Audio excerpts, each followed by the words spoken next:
Hello and welcome to Unprofessional Engineering. My name is James. And you got Luke. Luke, following up on our smash hit episode, How Paper Currency is Made, we're taking a look at how coins are minted.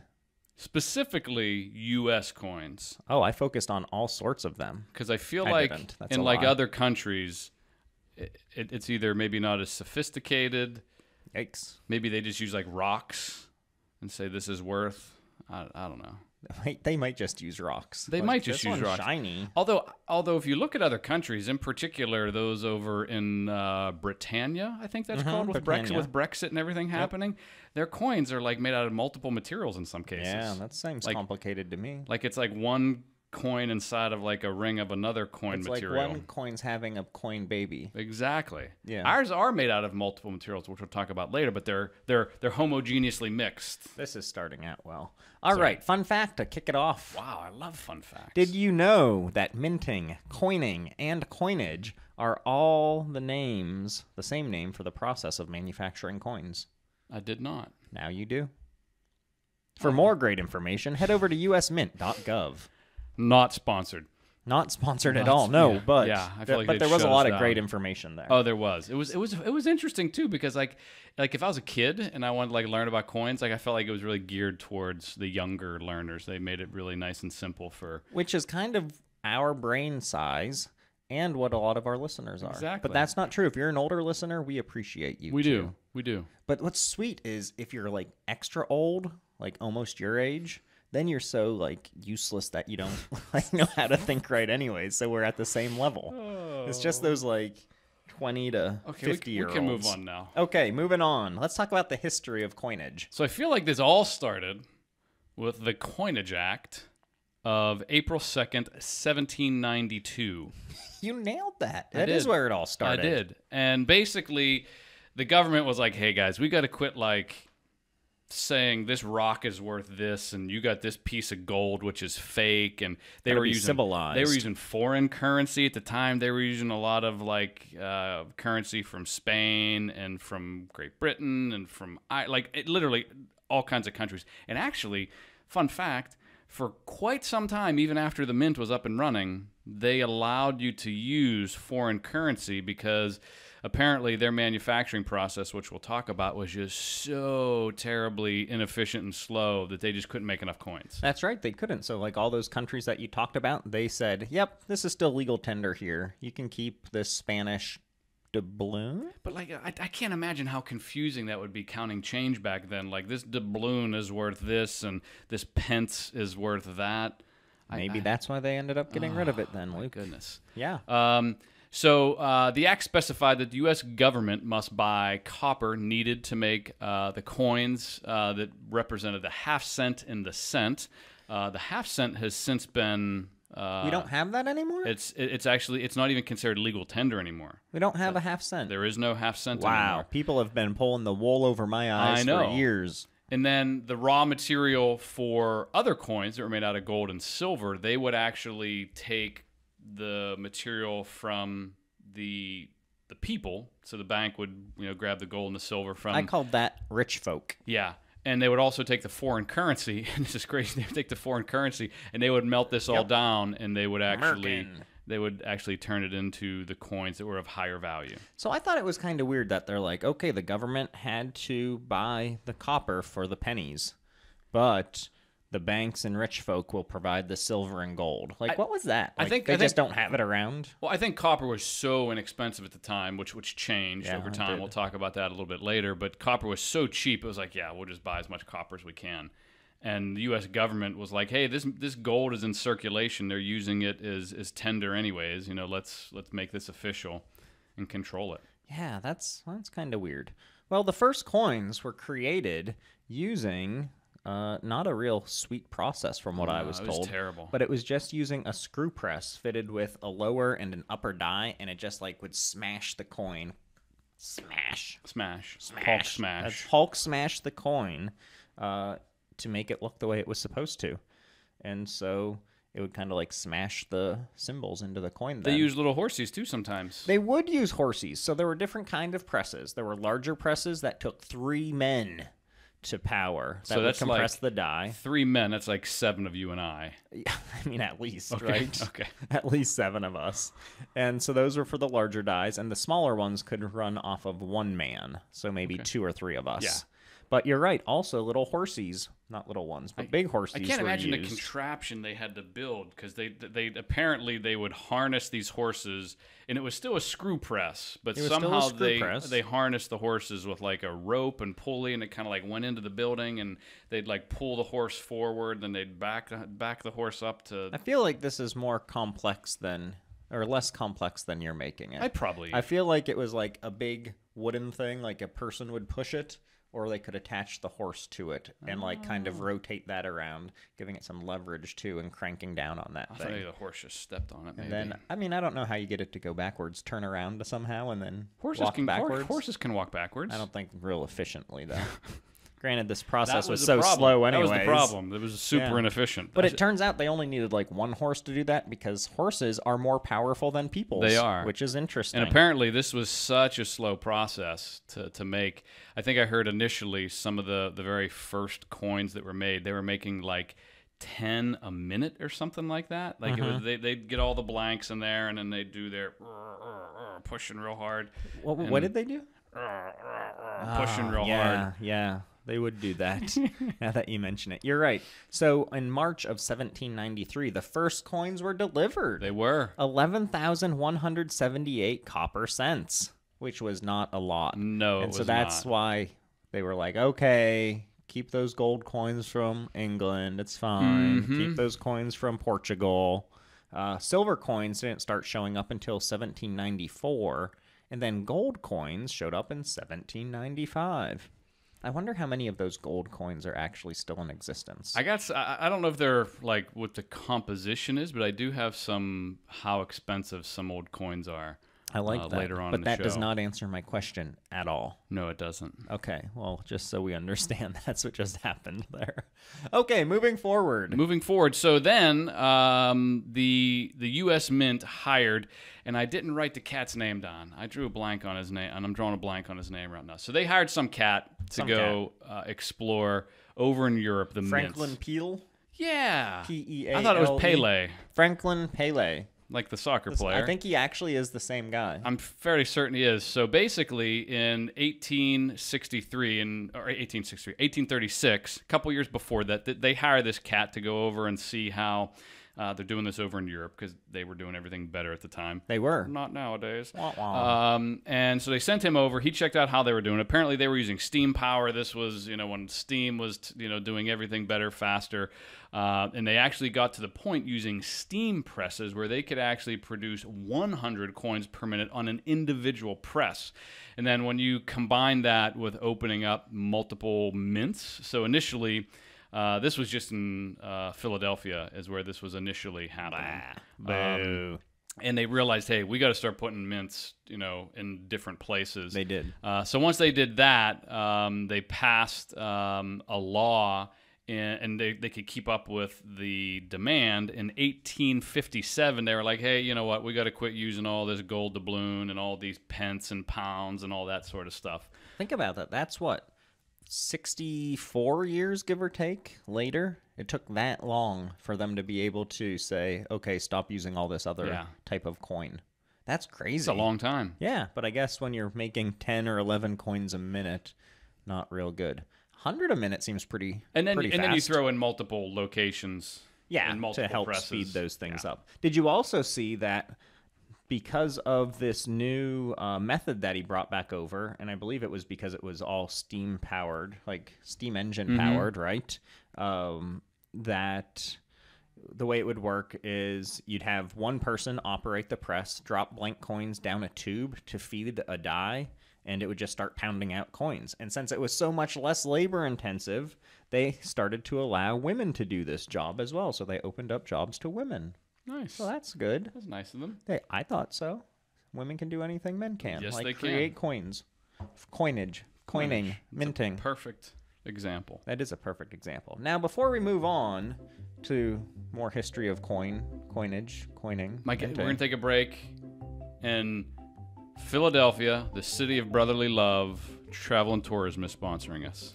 It actually is not, but the Mint actually wrote to us and no, they didn't sponsor us either. We don't have any sponsors, but we have all sorts of shout-outs, so let me get into that.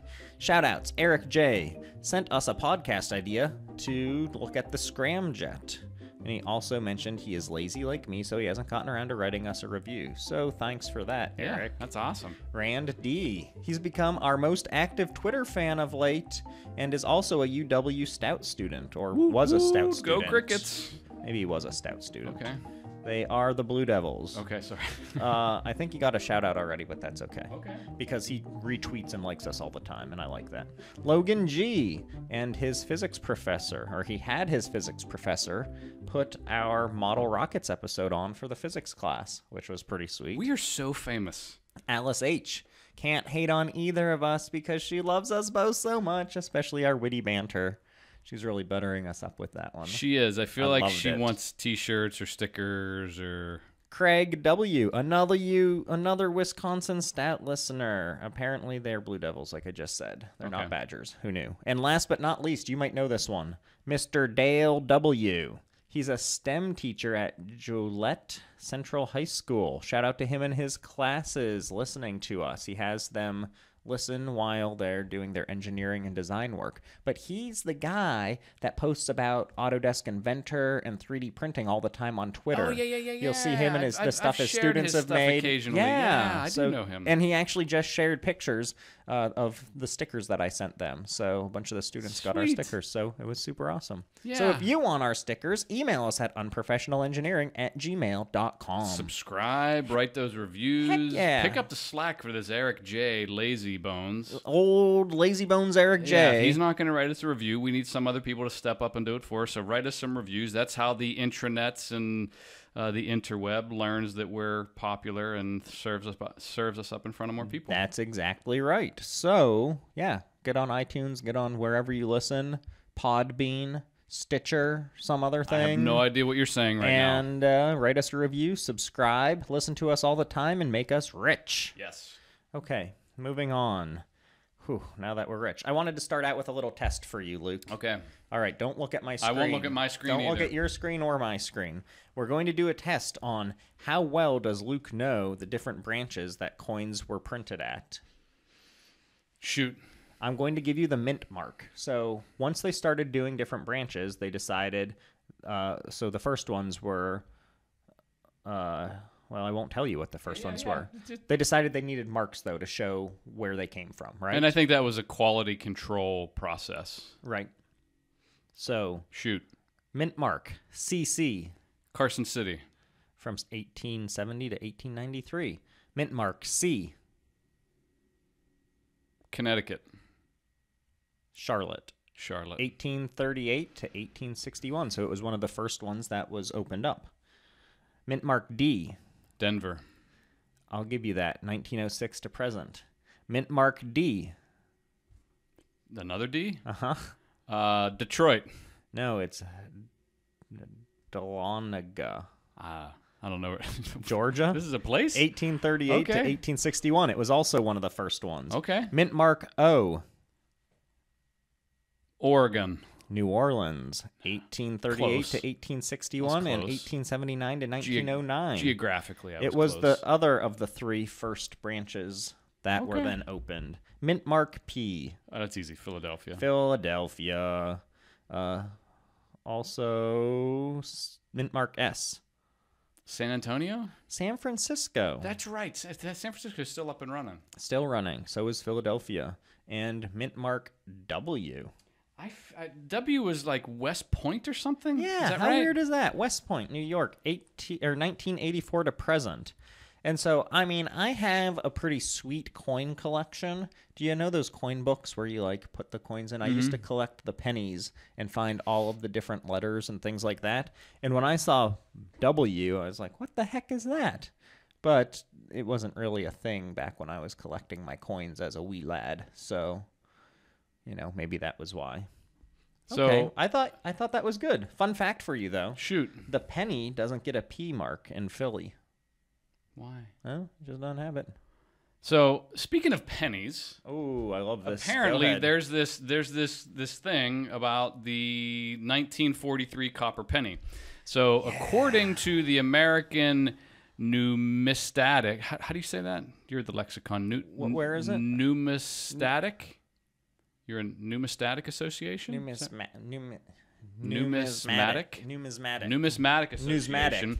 The 1943 copper alloy cent is one of the most idealized and potentially one of the most rare and sought after items to Americans who are numismaticians. People who collect coins, right? So, so what was happening at the time, copper was getting really expensive. So what was happening was it was zinc-coated steel because they needed the nickel for the war and all these sorts of things. So only 40 of these are known to remain in existence, and the coin experts speculate that. Did you say the nickel in the penny was needed for the war? Wouldn't the nickel be in the nickel? Wasn't it the copper in the penny was needed for the war? The copper and the nickel were needed for the war effort. Sorry.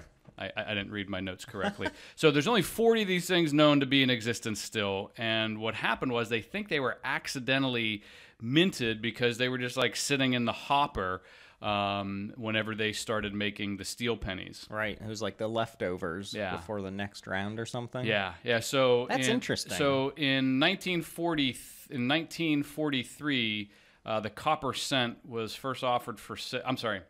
In 1958. Sorry, in 1958, a copper penny went for $40,000. That was a long time ago. Imagine now what that's worth. It's crazy. So one went for $10,000 in 1981.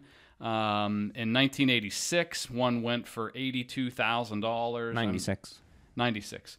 I mean, it's crazy how expensive. So my father-in-law is a ridiculous coin collector, and I feel like maybe when he kicks off, I'll go through his coin collection see if he has any of these fancy pennies. Yeah. So I have some of the cool-looking zinc pennies that they created.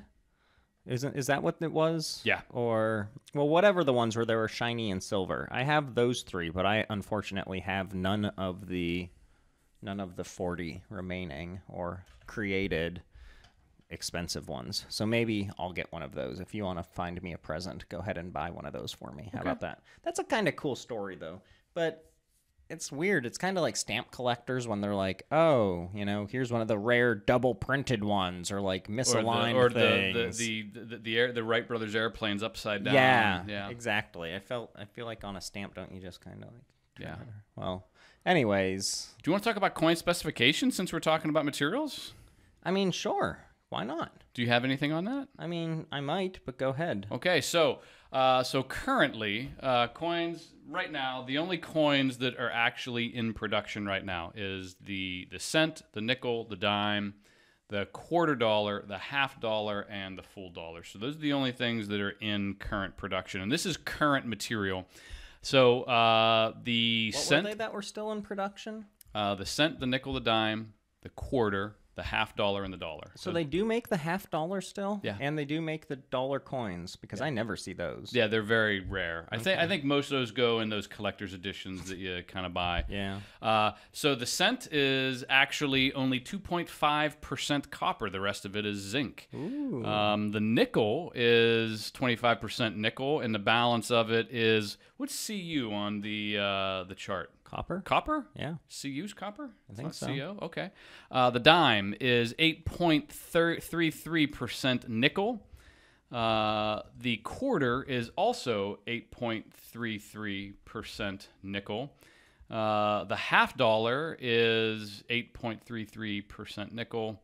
And then the full dollar is 88% copper, 6% zinc, 3.5% Northern Michigan, and 2% nickel. I don't know what NM is. Magnesium. Magnesium and nickel. Interesting. Yeah. Well, that's very cool. So I have a little bit of history about the changing of the materials if you're interested. Yeah, because there's definitely not what it used to be. No, it's not what it used to. No, it's not what it used to be, Luke. Not what it used to be. So copper coins, such as the penny, started as pure copper, as we were talking about. But rising copper prices and wars led to the change in composition. In 1957, the mint added nickel to the copper, but switched to tin and zinc in 1864. And then you get into the whole 1943 area when they became zinc-coated steel. And those are the ones that I have that I think are cool looking because of the war. And they struck a limited number of copper ones, blah, blah, blah. We talked about how expensive those are. So let's see here. Oh, I made a PSA about this. Oh, okay. Just because I want to watch out for our listeners. The easiest way to determine if a 1943 cent is made of steel and not copper is to use a magnet. If it sticks to the magnet, it's not copper. If it does not stick, the coin might be copper and should be authenticated by an expert. So if you're one of the people out there looking to buy one of these rare pennies, I just want you to be careful and make sure you're not getting robbed. That's a big thing. Like people making fake coins, and apparently they add, like, apparently sometimes the exact same piece of coinage is, just because it was made in San Francisco with an S versus, P with a Philadelphia or D for a Denver, they take that D off and make it a P or an S. And isn't that weird? I don't get the need more hobbies. I don't get the thought of paying more for the face value of something like that. Like, it's a quarter. Why is a quarter that's really old worth $10,000? Like these gold dollars we're talking about. Buy this limited edition gold Luke coin for $19.95. It's $1. And we'll send you this collector's piece of cardboard. Yeah, I know. I don't get it. I get it. So, in 1962, tin was eliminated, and in 1982, good year, the penny became primarily zinc, with only the 0.25% copper that you talked about. Silver coins. I kind of wanted to ask you about this, because I don't really get it. Okay. So, silver coins, like the half dime, which sounds like a nickel to me, the dime, quarter, half dollar, and dollar, originally consisted of, is it fineness of 0.8924 and changed it to 0.9 in 1837. I'm not even sure what that means. So I think it's like the percent of silver in it or something like that. I could have Googled it instead of depending on asking you. Yeah, because that's a bad idea. But they, for some reason, actually increased the fineness. And then in 1866, a new 5-cent coin became the first to eliminate silver with a new composition of copper and nickel. And it gained the name nickel because of this composition. So that's why we call it that. Nice. So I thought that's neat. That's pretty cool. Yeah, and so then in 65, the dime and quarter followed suit. And in 71, none of the circulating coins contain silver anymore. Or at least in theory, that's the case. So that's kind of cool. And then gold coins originally consisted of 0.9167, a fineness of that, and changed down to 0.8992, and then became 0.9. And then in 1933, as part of legislation to stabilize gold values during the Great Depression, the mint stopped using gold coins. And then it also, this is weird, they also banned private ownership of gold coins and bullion. And the law changed in 1974, but the mint no longer used. So we talked about that a little bit whenever we did our paper currency, where people had to turn in their gold. Yeah, isn't that weird? If you didn't, though, big money. So do we want to do a rant, or we want to continue? Oh, yeah, let's take a break for this week's Luke's rant. Okay, so here's my rant. Why is there anything less than a quarter?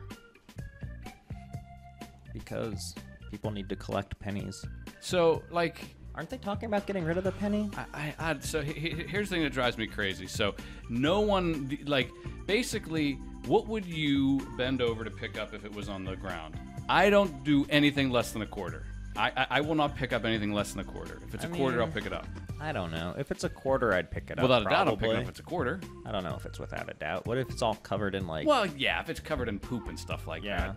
But pennies, I probably won't pick up. Don't get... So all you have to do is work out with all the... So you basically tell companies and organizations, round everything to $0.25.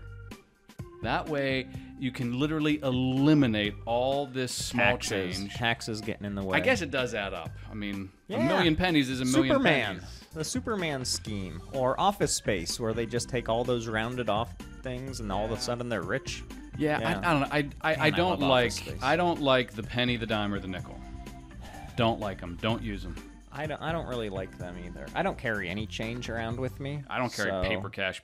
Period. You don't? Usually, I mean, I might carry like a 20 here and there just in case something pops up, but usually I don't carry any. But you cash. have big money, so you have to have it in I the do got bank the like monies. that. Yeah, you have podcast money. Like pouring out of my pockets. Yeah, I think that's fair. Get rid of the penny at least as a At start. a minimum, get rid of the penny. Yeah, At a minimum. at a minimum. I like that, Luke. I'm behind you, and with two voices as loud as ours, I'm sure it will happen soon. And speaking of getting rid of stuff, so let's talk about the coins that are currently in circulation, things that used to exist as well. So did you know that the Mint has made 15 different pieces of coinage over the years? I didn't know that. So there's a whole bunch that aren't in circulation anymore. So the ones that are in circulation we mentioned. So the penny, the nickel, the dime, the Why quarter. is it called a penny? I don't know. They call it a cent. I'm not Okay. sure. You'd think we would have done some research and figured that out. But there's a whole bunch that aren't in circulation anymore. So the half cent stopped in 1857. There was a 2-cent coin that only lasted from 1864 to 1873. There was a 3-cent coin. And again, why they pick these denominations, I don't know. That one only lasted from 1851 to 1889. There was a 20-cent. Makes no sense. Just put two dimes together. 20 cents There was was one? there was a 20-cent piece from 1875 to, and that one was only 1875 to 1878. So that thing only lasted like 3 years. There used to be a quarter eagle. So the eagle, if you don't know, is I don't know. a $10 coin that existed. It's called an eagle. It was worth $10. The quarter eagle lasted for a while. There was a $3 coin that lasted. $3 coin? A $3 coin from 1854 to 1889, and then the eagles start. So you got the quarter eagle I mentioned. You got the half eagle was worth $5. You got the eagle, which was 10, and then the double eagle was worth 20. And the crazy An thing albatross? is, I don't know what that means. Okay. But these are all still legal tender. Even if they're not in circulation, you can actually purchase things. You'd be stupid because all these, non-circulating, non-produced anymore, they're worth money, usually in any condition. So if you have them, send them over our way. That's Don't- right. don't A buy little stuff with thank them. you for the show. But yeah, so they're still legal tender. They just don't make them anymore. All right. Good to know. So, fun fact for you. Shoot. The British pound was not divided into 100 cents like our dollar, but its smallest part was called a penny. Oh. And that's why we call our cent a penny today. But for more than one, the British called them pence, while ours are called pennies. Okay. Okay. Thank you, Google. A couple other fun facts for you. Shoot. The Mint also makes other things. Yeah. They do? One example would be for Lewis and Clark, the Lewis and Clark expedition. They carried peace medals to distribute to the tribes that they encountered along the ways, and the Mint was who made them. The Mint also is the group, the place, The people? the people that make military awards such as the Silver Star, the Bronze Star, the Navy Cross, and the Purple How Heart. cool is that? That's super cool. That's That's one of very our cool. best fun facts, I think. That's really So the interesting. Mint that makes our money makes all the stuff for Yeah. all these heroes that get all these awards. Yeah, That's awesome. I Really love that. cool. I like heroes. me too. They're nice. I consider you a hero of sorts. Oh, no. No? Well, I'll reevaluate. One more fun fact for you. Shoot. I think might have, well, yeah, one more. 1874, Congress authorized the Mint to produce coins for foreign governments, which I thought was strange, so long as it didn't interfere with the production of U.S. coins. So we got to a point that we're pumping out so many coins, unlike previously where it was too slow, that we can help them out as well. So that's cool. And the Philadelphia Mint struck 2 million 2.5 centavo and 10 million 1 centavo coins for Venezuela in 1875 and 1876. We must have been on better terms back then. Yeah. In all, the Mint struck coins for more than 40 foreign governments, including Hawaii when it wasn't part of America, before the practice ended in the 80s. Okay. Yeah. So one thing we didn't do, and I'm going to do it super quick, No, and then I want to wrap up. up with some expensive coinage. So we didn't talk about modern day minting. We talked about like how bad it was back in the day, but we didn't cover modern day minting. Yeah. So modern day minting. So it all starts like where it typically starts. You got some. Did you watch the video on this? I did. Oh, yeah, me too. So there's an artist that basically sits down and they sculpt. Usually it's 5 times the scale, they say. So like the quarter's like that big that they would be working on or whatever they're doing. So they create that, and then they have this. I can't remember the name of the piece of equipment. There's a piece of equipment that actually shrinks it down. And they have fancy CNC machines too, like little ones. Yeah, really little. So what they do is they basically, because they can't get the detail at that size that they need, so they draw it full scale or 5 times the scale, and then there's this machine that actually copies it at the appropriate scale. Like the Honey, I Shrunk the Kids machine? Exactly. I don't know what that is. Okay. It's probably space technology from aliens. Yeah, probably. So what they do is once they get it down to that size, they create dies. And I was trying to follow this, but they make dies from dies from dies. Like there's like the original master. They use steel rods that they chop into smaller dies, like into dies. Yeah. And then they do the same thing with paper, though. Yeah. And my guess is that's to keep the master die untouched and unused. So there's dies made from dies from dies. Then what they do is, and they make 50,000 of the everyday use dies. They make 50,000 of those dies a year because they wear out after they've been used so many times. Then the blanks are created. So imagine just big, huge sheet steel that whatever formula it needs to be for whatever coin they're making. It's big coils of it, right? Yeah. They say they can be like 5 football fields long. Now, I was wondering, do you think that's 5 football fields, meaning 500 yards, or do you think they're including the end zones, making it much larger? That's a really dumb question. Then they create the blanks. They can make 14,000 blanks per minute. And then these blanks are pretty hard. So what they have to do now is they have to do an annealing process. They do. And what this annealing process does is basically it's heat treating, and it actually softens the metal so that it can receive the punching from Did you see the dies. thing too? Like this big tumbling thing in a furnace to it was kind of get crazy. them where they need to be. Then they got to do, it's called the upsetting, which I never knew that's what it was called. The upsetting is, if you look on all coins, they have a raised edge on the outside, and that's to prevent the faces from being worn off and the coins last longer. Then they have the bottom die and the top die. The blank goes in, and there's usually a bunch of them at one time, and it drops the elbow hammer, drops the elbow, and depending on the material, so depending on what type of coin it is, it's anywhere from 30 to 100 pounds, depending on the denomination. Then they have all these cats with these monocles on. We don't use pounds. That's England. Okay. Then all these people with monocles, so they look like the peanut guy.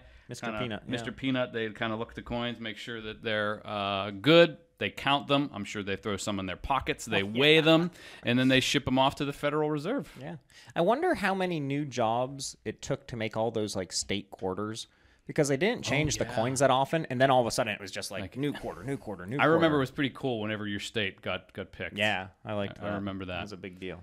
So the last thing I have, unless you have other stuff, I wanted to talk about the most expensive coins in history. Yeah. So did you do coins or U.S. coins? I did U.S. coins. Okay, good. Me too. At least I think I did U.S. coins. So the most expensive one, from what I saw, was a 1913 Liberty Head V nickel. This thing is estimated to fetch somewhere in the neighborhood of $4.4 million. And the crazy thing is, these things don't have to be in mint condition. No. Well, they won't be, right? Like when you read it, these things, they're going to be worn. It's just like, really? I'm going to buy a used coin that's worth a nickel? $5 million? Nickel. Yeah. Even if you were like, oh, well, it's really expensive material like gold, that much, it's mind-boggling. What if it was a nickel size of vibranium? That's a little different. Yeah, okay, I thought so. Continue on. Number 2 is the 1870 S San Francisco Ceded Liberty dollar. So the reason why it's called, so if you look at the coins, Liberty in the minting act, there was actually specifications that coins had to have Liberty on them, and Liberty was represented by this woman. So, and sometimes she's holding, a spear. Sometimes she's holding this and that. This one she's seated.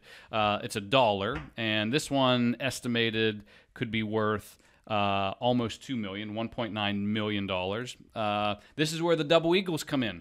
The next one. So these are the top three. The 1927 D. So this is Denver. The St. Gaudens double eagle. And this thing could fetch anywhere from $2.7 to $1.2 million. Yeah.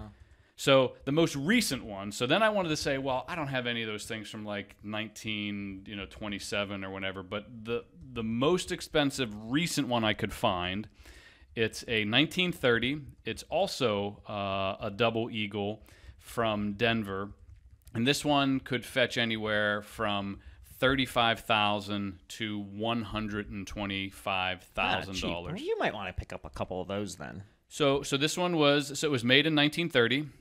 So that's the most expensive recent one. It was minted in San Francisco. The face value of this is $20, and the reason why is there were only 74,000 of them produced in total. So it was a pretty low count. Yeah, and it was high gold content. 90%. Yeah. Ooh, that's impressive. Luke, I think this is the first time that we had basically the exact same content ready to go. But it worked out pretty well. I think it did. I think we both knew what we were actually talking about. I think then. our comic demeanor, the back and forth, it was wonderful. The ebb and flow of our conversation. Wow. Yeah. Hopefully you all loved the ebb and flow of our conversation as well and learned a lot about minting, coining, and coinage. So, until next time. See ya.